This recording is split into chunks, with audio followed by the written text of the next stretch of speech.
He thought the woman polishing his floors was invisible, until the moment his own blood called out to him in fear. Naomi Carter had learned how to move through the Moretti estate without leaving a trace, her footsteps soft against Italian marble, her eyes lowered beneath the gold-washed chandeliers, her hands steady even when her body was not. By sunrise, she had already folded fresh linen, polished silver trays, and carried baskets of laundry down the long service hallway where no one important ever looked twice. But that morning, something in her chest felt wrong. Not sharp, not loud, just heavy, like the air itself had turned to stone and settled inside her ribs. She pressed one hand to the edge of a mahogany table and forced herself to breathe. For her boys, she told herself. Just keep going for her boys. Upstairs, the estate was waking in layers of quiet power. Men in dark suits murmured into earpieces. The house manager inspected every room with cold precision. Beyond the tall arched windows, black SUVs sat in the circular drive beneath a gray Chicago sky. And at the center of it all was Adrian Moretti, the man people obeyed before he even spoke, the man whose silence could freeze an entire room faster than anger ever could. Naomi had spent months inside his world pretending he was just her employer, just another impossible man in a tailored suit, just another door she was not allowed to open. But every time she passed him, her heart betrayed her with memory.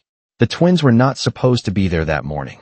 She had arranged everything carefully, as she always did, but life had a cruel way of slipping past careful women. Elias and Elijah had followed one of the kitchen staff through the side entrance after their ride fell through, their small sneakers squeaking against the polished floor as they searched for their mother. They were 5 years old, bright-eyed, too observant for their age, and carrying the kind of trust only children could hold without fear. Naomi saw them at the far end of the corridor, and panic flashed across her face for the first time all morning. She started toward them, one hand lifting, lips parting to call their names, but the world tilted before the sound could leave her mouth. The silver tray slid from her fingers. It struck the floor with a crack that shattered the hush of the mansion. Then Naomi collapsed. The room changed instantly. A maid gasped. A guard turned. Somewhere, a cup fell and rolled in a slow circle across the stone. Elias and Elijah ran to her first, dropping to their knees, their little hands clutching at her shoulders, their voices trembling as they tried to wake her. And then Adrian Moretti stepped into the corridor. He had been walking out of his study, calm and unreadable, when the twins looked up through tears and saw him standing there in a charcoal suit, framed by light from the tall windows like judgment itself. What happened next did not feel real, not even to the people who heard it. One boy reached for him with a shaking hand. The other buried his face against Naomi's arm and cried the words that stopped every heartbeat in that house. "Dad, help Mommy." Adrian did not move. Not at first. His face remained still, carved from the same cold certainty he wore in every room he entered. But his eyes dropped to the boys, and something inside that silence shifted, because they had his eyes. And in that terrible, sacred second, the whole mansion understood that Naomi Carter had not fallen alone. She had fallen with a secret too heavy to carry any longer. The corridor did not erupt into chaos. It froze. That was the first strange thing about power inside the Moretti estate. No one screamed. No one rushed forward without permission. Even fear here had rules. Adrian Moretti stood beneath the pale morning light, one hand still at his side, the other slowly tightening as he looked from the unconscious woman on the marble floor to the two boys kneeling beside her. Elias was crying openly now, his small shoulders shaking as he pressed both hands against Naomi's arm. Elijah was quieter, but only in the way children become quiet when they are terrified beyond language. His wide eyes stayed locked on Adrian, searching his face with the kind of desperate hope that only made the silence heavier. Around them, the staff had gone still. A housemaid held a stack of folded towels against her chest and forgot to breathe. The butler, usually immaculate and unshaken, had gone pale beneath the warm glow of the sconces. Even the security men near the end of the hall exchanged a quick glance before looking away again, as if eye contact might make what they had just witnessed more real. Adrian finally moved. He crossed the distance in long, controlled steps and lowered himself beside Naomi with a composure that looked almost inhuman. But up close, there was something different in his face now. Not softness, Not yet. Something more dangerous than that. Uncertainty. He looked at Naomi first. Her face was drained of color, her lashes still against her skin, one hand curled slightly, as if she had tried to catch herself and failed. Then his gaze shifted to the twins. The resemblance was no longer something that could be dismissed as coincidence. The set of the jaw, the shape of their eyes, even the quiet intensity in the one who was not crying. It was there. Too much of him was there. "Call the doctor," Adrian said, and his voice, low and exact, cut through the hallway like a blade through silk. People moved instantly then. Footsteps echoed. Orders passed in hushed tones. Somewhere behind him, a phone was already being dialed. But Adrian did not stand. He stayed there beside Naomi as if the floor itself had pinned him in place. Elias looked up at him with wet cheeks and trembling lips. "Please help her," he whispered, and that was somehow worse than the first cry, worse than the accidental word that had turned the world inside out. Adrian looked at the child for one long second before doing something no one in that house had ever seen him do. He reached out and rested a careful hand on the boy's shoulder. It was brief, almost awkward, but the touch was real. Elijah noticed it too. He shifted closer to his brother, not to hide, but to study the man in front of him as though something inside his young mind was trying to make sense of a truth he had never meant to say out loud. Within minutes, the private physician arrived with a medical bag and calm efficiency. Naomi was lifted onto a wheeled stretcher brought in through the service hall, her dark curls fallen loose across the white sheet, her body so still that the sight seemed to hollow out the air around her. The doctor checked her pulse, asked short questions, and gave no answer anyone could read from his face. Adrian rose only when they began to move her. "Take her to the East Wing suite," he said. "Not the staff quarters." The words landed hard. Heads turned. In that house, rooms were not just rooms. They were rank, privilege, worth. And with a single sentence, Adrian had moved Naomi Carter out of invisibility. The twins started after the stretcher immediately, little shoes tapping fast against the marble, but Adrian stopped them with a glance toward the house manager. "Stay with the boys," he ordered. Then he looked back at the children himself. "You are safe here." It was a simple sentence, but it sounded as if he was trying it for the first time, as if safety was a language he knew how to provide but had never been asked to speak gently. Elias clung to his brother's hand. Elijah kept staring. "Are you coming?" he asked in a small voice that did not know it had already shattered the last of Adrian's balance. Adrian did not answer right away. His eyes followed Naomi as she disappeared down the long corridor, then returned to the boys waiting beneath the chandeliers, two small lives standing in the center of a truth no one could put back where it had been. And in that unbearable silence, Adrian Moretti understood that whatever Naomi had hidden from him, it had not been buried by cruelty. It had been buried by fear. Some truths do not arrive with noise. They arrive in paper, in silence, in a single line that changes the shape of a man's life. Adrian Moretti waited in his private study while the estate settled into a strained stillness around him. The room was warm with amber lamplight, all dark wood, leather, and polished glass, yet none of it touched the cold that had settled beneath his skin. On the desk in front of him sat two water glasses, one untouched, and a sealed envelope delivered less than 10 minutes earlier by the physician he had trusted for years. Outside the tall windows, Chicago wore the dull silver of late morning. Inside, time had become something heavier. Adrian had built an empire by never allowing emotion to reach his face before facts reached his hands. So he had done what men like him always did when the ground beneath them cracked. He ordered proof. He had not raised his voice. In the corridor, he had not demanded explanations from an unconscious woman. He had simply looked at the doctor and said, with that terrifying calm everyone obeyed, "Confirm everything." And now the confirmation lay inches from his hand. He stared at the envelope for a long moment before opening it, almost as if some old instinct still believed that unopened truths could be controlled. But when he finally slid the papers free, that illusion ended. The language was clinical, exact, stripped of mercy. Probability of paternity, genetic markers, confirmed biological relationship. Adrian read the lines once, then again, then a third time, slower, as if repetition might soften what certainty had done. It did not. Elias and Elijah were his sons. Not possibly, not maybe, his. The word did not feel triumphant. It felt devastating. Because the moment the truth became real, everything that followed it became real too. Naomi had carried that truth alone. Naomi had raised 2 boys alone. Naomi had walked the halls of his house with that knowledge sealed behind lowered eyes while he passed her like she was part of the architecture.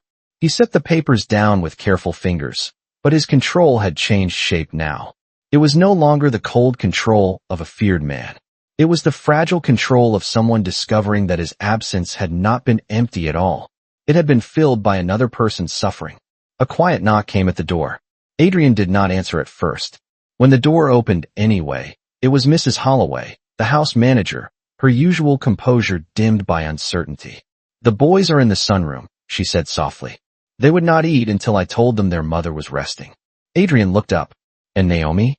"The doctor says exhaustion, severe strain, and ongoing weakness. He wants further tests." Adrian said nothing. Mrs. Holloway hesitated, then added, "The children keep asking if she is going to wake up." That question lingered after she left. Not because he could not answer it, but because he suddenly understood that for 5 years Naomi had been the answer to every fear those boys ever had. She had been the one who stayed, the one who soothed, the one who made small hands believe the world could still be endured by mourning. And while she had done that, he had known nothing. Adrian rose from the desk and crossed toward the window, but the city beyond the glass blurred under the weight of memory. Naomi laughing once in another lifetime. Naomi younger, unguarded, looking at him as if he were still just a man and not a fortress built from caution. He had buried that version of himself long ago. Yet somehow she had carried something living from it all these years. When he finally stepped out of the study and walked toward the sunroom, the estate seemed to part around him in reverent silence. He stopped at the doorway before entering. Elias had fallen asleep curled against the arm of a velvet chair, one hand still clutching a toy car. Elijah sat beside him awake, small and straight-backed, staring out at the winter garden beyond the glass, as if trying very hard not to cry again. Adrian looked at the boy and felt the impossible settle fully into his bones. Naomi had not hidden a secret from him. She had been protecting 2 children from the life attached to his name. And for the first time in many years, Adrian Moretti was not asking what had been taken from him. He was asking what it had cost her to survive without him. The hardest part of Naomi Carter's story was not that she had been left alone. It was that she had chosen loneliness before danger could choose her children. Long before the twins learned how to read bedtime stories or tie their sneakers, Naomi had stood in a dim apartment with one hand over her mouth and the other resting against the slight curve of a future she had not told a soul about. Outside, rain had tapped against the window in thin silver lines, and somewhere far below, a siren had faded into the city like a warning she could not ignore. She had already heard enough by then to understand what Adrian's name meant in the wrong ears. Not just wealth, not just power, risk, the kind that followed bloodlines, the kind that turned love into leverage. So Naomi disappeared before anyone could tell her that staying would be brave. She did not need bravery. She needed her children alive. The years that followed were not dramatic in the way rich people imagine hardship. They were small, relentless, and exhausting. Rent due on Fridays. Shoes outgrown by Monday. Grocery lists written around what medicine cost that month. Naomi worked breakfast shifts, overnight cleaning jobs, weekend laundry service, and any temporary work she could find that paid in cash and asked few questions. She learned how to smile when customers looked through her, how to say she was fine when she had slept 3 hours, how to water down soup without making it feel like a punishment. She learned which thrift stores had the best winter coats for boys and which clinics would delay billing if she brought both children in at once. Elias had once asked her why she always said yes when life was so mean to her. Naomi had kissed his forehead and told him that saying yes to them was not the same as saying yes to life. It was better. Through all of it, she guarded one secret with fierce and quiet discipline. The twins would know kindness before they knew fear. They would know dignity before they knew shame. They would grow up without the shadow attached to Adrian's world, even if that meant growing up without his name. But sacrifice has a way of multiplying in silence. One winter, Elijah developed episodes that left him weak and pale, nothing dramatic at first, just enough to frighten a mother who could not afford to be frightened. More tests followed. More bills. More long nights with numbers that never stretched far enough. Naomi sold jewelry she had not worn in years, took extra shifts, skipped meals, and told the boy she was tired because adults were always tired. Then someone mentioned a position at the Moretti estate. Live out domestic work. Better pay. Regular hours on paper, if not in truth. Naomi had stood still for a long time after hearing it, her hand tightening around the edge of a diner counter as if the room had tilted beneath her. Going there was madness. Going there was impossible. Going there was the only way she could think of to keep moving forward. So she stepped back into Adrian's orbit not because she was careless, not because she wanted to reopen anything buried, but because motherhood had stripped the luxury out of pride. She entered the estate under her own name, betting everything on the fact that men like Adrian Moretti did not study the faces of women carrying linens through side hallways. And for a while, she was right. Invisible people survive by understanding what the powerful fail to notice. Yet every dollar she earned inside those gilded walls carried the weight of irony.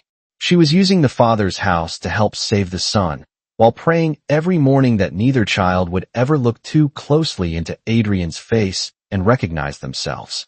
Standing now outside the sunroom, with the truth already broken open, Adrian began to see those lost years not as distance, but as devotion measured in unpaid bills, sleepless nights, and courage no one had applauded. Naomi had not kept his sons from him out of cruelty. She had built their entire childhood out of whatever pieces of safety she could find. And suddenly the grand estate around him, with all its order and polish and power, felt smaller than the life she had carried alone. When Naomi opened her eyes again, the first thing she saw was light. Soft afternoon light spilling through linen curtains, touching the pale walls of the East Wing suite, turning the room into something gentler than she deserved and far more dangerous than she could afford. For one disoriented second, she thought she was somewhere else entirely, somewhere clean and temporary and anonymous. Then memory returned in fragments. The tray, the floor, the boys, and Adrian. Her breath caught before her body even moved. She pushed herself upright too quickly, but a wave of weakness pulled her back against the pillows. The door opened almost at once. Adrian Moretti stepped inside without hurry, closing the door behind him with the kind of quiet that made rooms feel smaller. He had taken off his suit jacket, but somehow that only made him seem more severe. The white of his shirt was crisp, the sleeves rolled once at the wrist, and in his hand was a folded set of papers Naomi recognized before she could stop herself. Her face changed. He saw it. Of course he saw it. Adrian stood at the edge of the bed for a long moment, looking at her not as an employer looks at staff, not even as a man looks at a woman who has deceived him, but as if he were trying to place her inside a life he had only just discovered had been running parallel to his own. How long? He asked. His voice was low, controlled, almost gentle in its restraint, and somehow that made it harder to bear. Naomi looked down at the blanket over her knees. Her hands, usually so steady, were trembling. 5 years, she said softly. The words seemed to settle between them like dust over broken glass. Adrian did not react right away. He did not shout. He did not accuse. That was the terrifying thing about him. Fury would have been easier. Fury had edges. This silence had depth. They are mine, he said at last, not as a question, but as a fact his soul had not yet caught up to. Naomi closed her eyes. Yes. He turned away then. Only a few steps, but enough to put space between them and whatever might happen if he stayed too close. You worked in my house, he said. You brought my sons under my roof and said nothing. Naomi swallowed hard and forced herself to meet his face. I did not bring them here for you. The honesty of it landed harder than any lie could have. Adrian looked back at her. She saw the flicker in his eyes then, the first true crack in all that marble control. Then why? Naomi pressed one hand over her chest, as if she could still the ache there, by will alone. She had hidden so much for so long that truth itself now felt like something raw. Because Elijah needed more tests. Because rent was late. Because I could not keep pretending that hard work alone was going to save us. Her voice broke, but she did not look away. And because your house was the one place no one would think to look for your children. Adrian said nothing. Naomi could see him fitting the pieces together one by one, not just the fact of the boys, but the life around them. The second-hand coats. The careful distance. The years erased from his knowledge, but not from reality. I heard enough back then to understand what your name meant to the wrong people, she said. I knew what children could become in a world like yours. Not loved, used, watched, bargained over. Her throat tightened. I could survive being tired. I could survive being poor. I could not survive burying one of them because I stayed close to you. The room went still again, but this time it was not the silence of shock. It was the silence that follows a wound finally being named. Adrian lowered his gaze to the papers in his hand, then folded them once more with precise fingers, as if he needed structure to remain standing inside what he was hearing. The doctor says you have been pushing yourself too far, he said. Naomi laughed once, softly, without humor. That is a polite way to say I ran out of choices. For the first time since entering the room, Adrian looked less like a man assessing damage and more like a man standing in front of something sacred he did not know how to touch without harming it. You should have told me, he said, but even he seemed to know the sentence arrived too late. Naomi looked toward the window, where the light had begun to fade at the edges. Maybe, she whispered, but I did not need a powerful man. I needed my boys safe. Adrian froze at that, not because the words were cruel, but because they were true. And in that truth, he finally understood that Naomi Carter had never denied him out of bitterness. She had chosen fear over hope because hope had never once paid a hospital bill or locked a door tightly enough to protect a child. Some men were feared because they were cruel. Adrian Moretti had become feared because he almost never allowed himself to feel anything at all. But that evening, after leaving Naomi alone in the quiet of the East Wing suite, he found that control no longer fit him the way it once had. The estate had settled into its usual order, chandeliers glowing over polished floors, staff moving with lowered voices, the city beyond the windows fading into a deep blue Chicago dusk. Yet nothing inside those walls felt familiar anymore. Every hallway held an echo now. Every room carried the weight of what he had missed. Adrian walked without purpose at first, one hand in his pocket, the other brushing the cool edge of a marble console table, as though he needed something solid to remind him the world had not shifted entirely beneath his feet. But it had. By the time he reached the family wing that had never truly been a family wing at all, he knew exactly where he was going. The twins had been settled in one of the guest rooms nearby, a room hastily transformed by careful hands into something softer, with extra blankets, warm milk on the side table, and a lamp turned low enough to keep fear from growing in the corners. Adrian stopped outside the half-open door and stood very still. Inside, Elias was already asleep, curled on his side with one arm thrown over the blanket, his breathing deep and easy in the way only children can manage after a day too large for them to understand. Elijah was awake. He sat propped against the headboard, small fingers wrapped around the edge of the comforter, staring down at a picture book he was no longer reading. The boy looked up before Adrian made a sound. For a moment, neither of them spoke. Then Elijah asked, in a voice so quiet it almost disappeared into the lamplight, "Is Mommy still sick?" Adrian had negotiated deals that changed the fate of powerful men, had spoken in rooms where a single sentence could tilt entire alliances, but nothing in his life had prepared him for the fragile honesty of that question. He crossed the room slowly and sat in the chair beside the bed. "She is resting," he said. "The doctor is taking care of her." Elijah studied his face as if measuring whether he could trust the answer. "She always says she is fine even when she is tired," he whispered. Adrian felt something tighten in his chest at the simple loyalty of it. "I know," he said, though the truth was that he was only beginning to know anything at all. Elijah lowered his eyes to the blanket. "She works too much." That sentence, spoken without blame, landed harder than accusation ever could. Adrian looked at the sleeping shape of Elias, then back at the boy beside him, and saw Naomi in every invisible place she had left herself behind. In the clean faces, in the folded pajamas, in the way one child slept heavily because his mother had taught him the world was safe enough to surrender to sleep, while the other stayed awake because he had learned to watch over her when she grew too tired. "Did she tell you about me?" Adrian asked before he could stop himself. Elijah hesitated. "She said some people are dangerous because they forget other people have hearts," he said carefully. Then, after a pause that seemed to belong to someone much older than 5, he added, "But she never said you were bad." The room went very still. Adrian leaned back in the chair, and let those words settle where pride had once lived. Naomi had not poisoned their minds against him. She had not turned absence into bitterness. Even now, after carrying the burden alone, she had left a door open for dignity. That realization undid something in him more completely than anger ever could.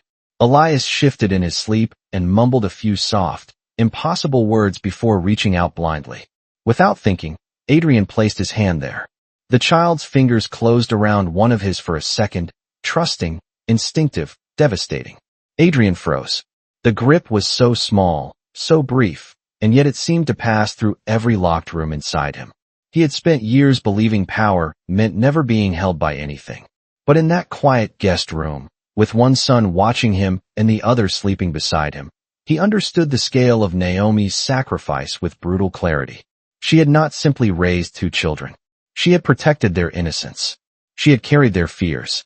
She had answered every cry, every fever, every bill, every unanswered question. While he remained a stranger, they had somehow still been gentle enough to hope for.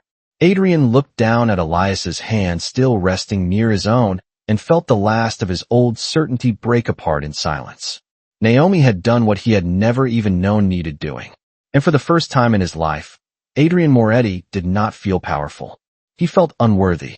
Danger did not always announce itself with noise. In houses built on power, it often arrived as a glance held too long, a question asked too casually, a silence that knew too much. By morning, the Moretti estate looked as polished as ever, silver coffee service gleaming beneath the breakfast room lights, security staff posted in their usual places, the winter sky over Chicago pale and clean beyond the glass. But Adrian felt the shift before anyone spoke it aloud. Men who had served him for years were suddenly too careful with their eyes. The physician who delivered updates on Naomi had become precise in that nervous way people did when they sensed a boundary had moved. Even Mrs. Holloway, who missed very little, knocked before entering his study and closed the door behind her with unusual care. "Someone in the house is talking," she said quietly. Adrian looked up from the file in front of him. "About what?" Mrs. Holloway hesitated only a second. "About the boys. About the timing. About why they were moved to the family wing." The room stilled around those words. Adrian did not react visibly, but something in his face sharpened into a colder kind of focus. He had spent enough years protecting what mattered to understand one simple truth. Secrets were never most vulnerable in the moment they were born. They were most vulnerable in the hours after, when fear made weak people careless.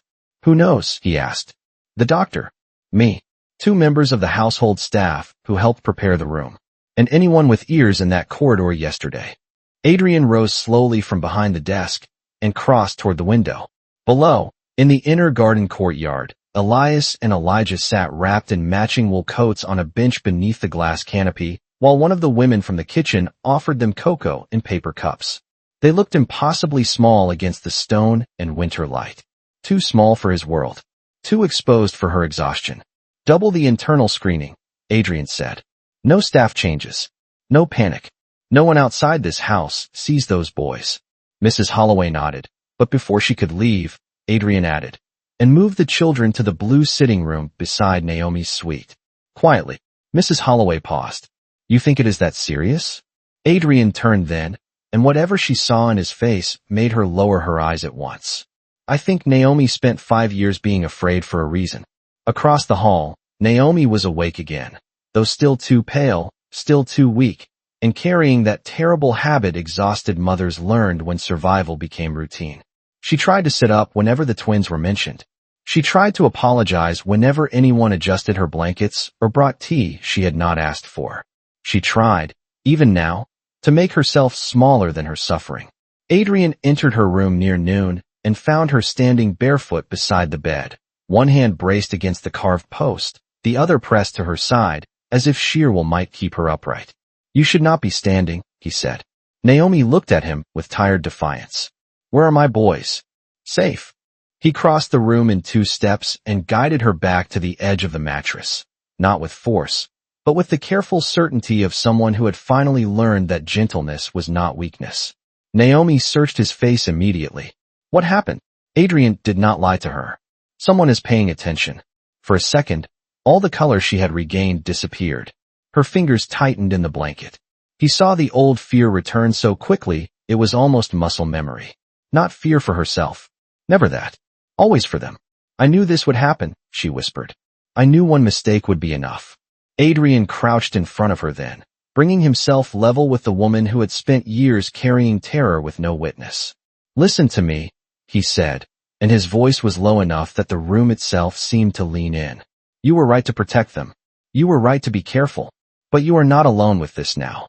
Naomi looked at him as if she wanted to believe him and was furious with herself for wanting it. You do not understand how fast danger moves when children are involved. Adrian held her gaze without blinking. No, he said. I understand now. That was the first moment she truly saw the difference in him. Not just the authority. Not just the money or the reach or the control. Something quieter. Something stripped bare by the truth. He was no longer responding as a man whose pride had been wounded. He was responding as a father whose absence had finally ended. A soft knock came at the door, and before either of them answered, Elias slipped inside, Elijah right behind him, both boys dressed in fresh clothes from the estate and carrying the cautious relief children wear when they are trying not to ask the worst question. Elias went straight to Naomi, climbing carefully beside her. Elijah stopped when he saw Adrian kneeling there. For one suspended second, the four of them were held in a silence so intimate it felt almost sacred. Then Elijah looked from Adrian to Naomi and asked, Are we staying together now? Naomi's eyes filled before she could stop them. Adrian rose slowly and looked at all three of them, as if he were making a promise to something larger than himself. Outside the windows, the winter light dimmed. Inside that room, the truth stood fully revealed at last. And somewhere beyond the safety of those walls, someone had already begun to notice what Naomi had feared all along. Respect did not return to Naomi Carter with flowers or apologies. It returned in silence, in rearranged rooms, in orders no one dared question, in the sudden way the Moretti estate began to bend itself around a woman it had once barely seen. By late afternoon, the blue sitting room beside Naomi's suite had been transformed into a small safe world for the twins, filled with books, soft blankets, warm food, and the low golden light of lamps that made winter feel farther away. No one called them staff children anymore. No one asked why they were there. The entire house had understood, without needing the truth spoken aloud, that a line had been drawn. And Adrian Moretti was the one who had drawn it.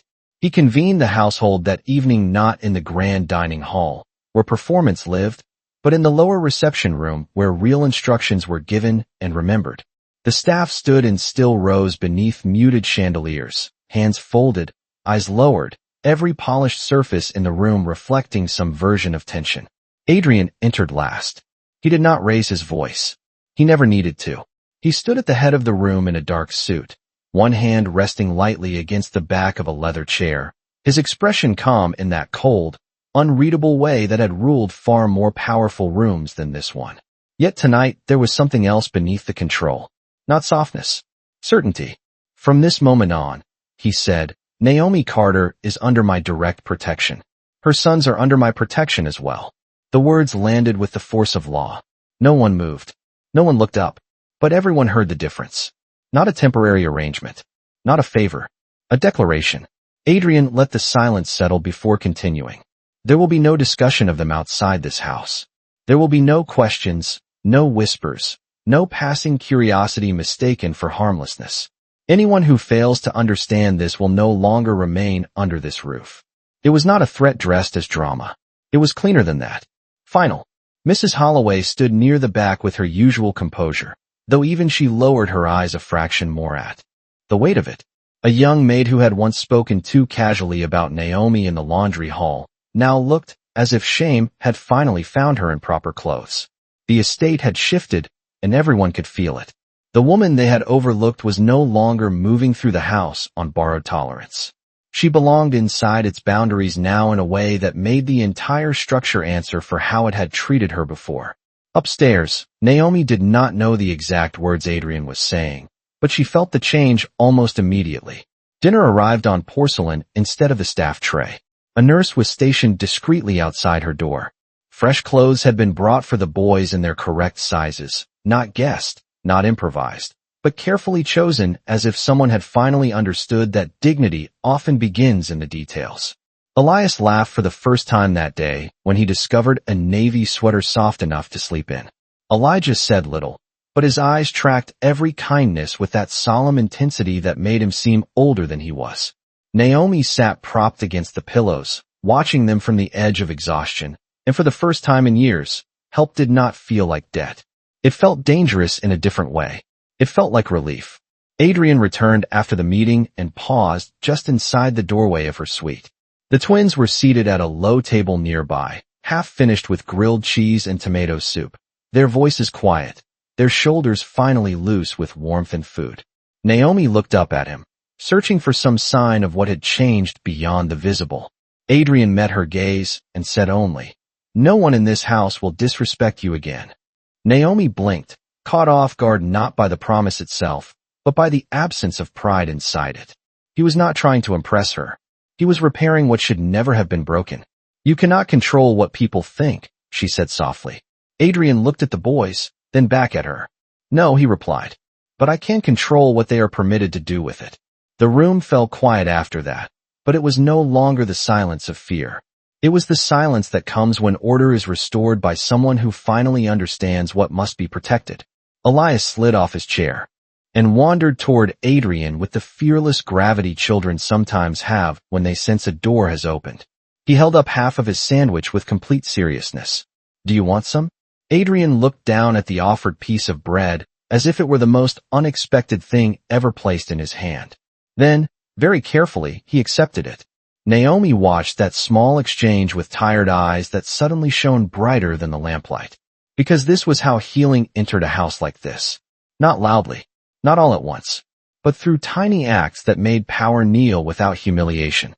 And as Adrian stood there, eating a child's unevenly offered dinner in the center of a room remade by truth, everyone inside it could feel the same thing. The old rules of that house were gone. And from that night forward, no one would ever mistake Naomi Carter for invisible again. By the time midnight settled over the Moretti estate, the house had grown quiet in a way it had never been before. Not empty, not cold, just hushed, as if even the walls understood that something sacred had been returned to its rightful place. Snow had begun to fall beyond the tall windows, dusting the courtyard in soft white, turning the city into distant light and silence. Inside Naomi's suite, the lamps were low, the fire burned gently behind glass, and the twins had finally surrendered to sleep after the longest day of their young lives. Elias had fallen asleep first, one hand still resting on the open page of a storybook. Elijah lasted longer, fighting sleep with stubborn little blinks until his head finally leaned against the arm of the chair and stayed there. Naomi woke to the sound of a voice she almost did not recognize at first. Calm, measured, quiet enough not to break the peace of the room. Adrian sat between the boys with the storybook open in his hands, reading slowly, not because he was polished at it, but because he was trying. His deep voice softened over words meant for children, lingering over the simple sentences as if each one were teaching him a language he had been denied all his life. Naomi stayed still against her pillow, watching him through the dim golden light. The man who had once seemed carved from control now looked almost human in his uncertainty. One long leg stretched toward the fire, his tie loosened, his attention fixed not on power or danger or the endless machinery of his empire, but on whether one little boy had enough blanket over his feet. It undid something in her that exhaustion alone could not explain. Adrian looked up then and realized she was awake. For a moment neither of them spoke. The room held them there, the sleeping boys between them, the snow beyond them, the years behind them. Then he closed the book carefully and stood. He crossed to her bedside without haste, but there was no distance left in him now, none of that cold separation he had once worn like armor. Naomi searched his face for anger, for accusation, for the shadow of the man she had feared might one day discover the truth. What she found instead was something far more difficult to resist. Reverence. Adrian lowered himself into the chair beside her bed and glanced once toward the twins before speaking. "They are safe," he said. Naomi let out a breath she did not know she had been holding. "Tonight," she whispered. Adrian shook his head gently. "No. From now on." The words were simple, but they carried the kind of promise that changes the shape of a life. Naomi's eyes filled before she could stop them. She turned her face slightly, ashamed of the tears, ashamed that relief could still reach her after so many years of teaching herself not to expect it. But Adrian saw anyway. He always would now. You hid them to keep them alive, he said, his voice lower than the fire. You carried everything alone because you believed that was the only way. Naomi looked back at him, and the truth in her face was too tired for pride. It was the only way I knew. Adrian nodded once, as if honoring the answer rather than challenging it. Then he leaned forward, resting his forearms on his knees, and for the first time since she had known him, he spoke without power in his voice, only feeling. Then let me learn a better way. Naomi stared at him, unable to respond. He looked toward the boys again, and when he spoke next, the words seemed to come from some place deeper than command. I cannot give you back the years you spent surviving without me. I cannot undo the nights you were afraid, or the days you were exhausted, or the weight you carried in silence. But I can stand here now. I can stay. I can protect what you protected. His eyes met hers again, steady and unguarded. And I will. The fire whispered softly. Snow touched the glass in pale flickers. On the rug near the chair, Elijah stirred in his sleep and turned slightly toward the sound of Adrian's voice, as if even unconscious he already knew where safety had moved. Naomi looked at the boys, then back at the man beside her, and understood that the hardest part of the story had never been the secret. It had been what came after the secret was known. Trust. Surrender. The terrifying possibility that love, once returned too late, might still ask to remain. Adrian reached for the blanket near her hand and pulled it higher over her shoulder with a gentleness so careful it nearly broke her heart. Rest, he said. You do not have to keep watch alone anymore. Naomi closed her eyes then, not because the fear was gone, not because the future was suddenly simple, but because for the first time in years, she believed someone else would still be there when morning came. And in the quiet glow of that winter room, with 2 sleeping boys and a man remade by truth, the Moretti estate felt less like a fortress than a home. Not finished, not healed all at once, but changed forever. Because in the end, the most powerful thing Adrian Moretti ever claimed was not a throne, not a fortune, not a name. It was the chance to become the father his sons had already called for, and the man Naomi Carter had never dared hope he could be.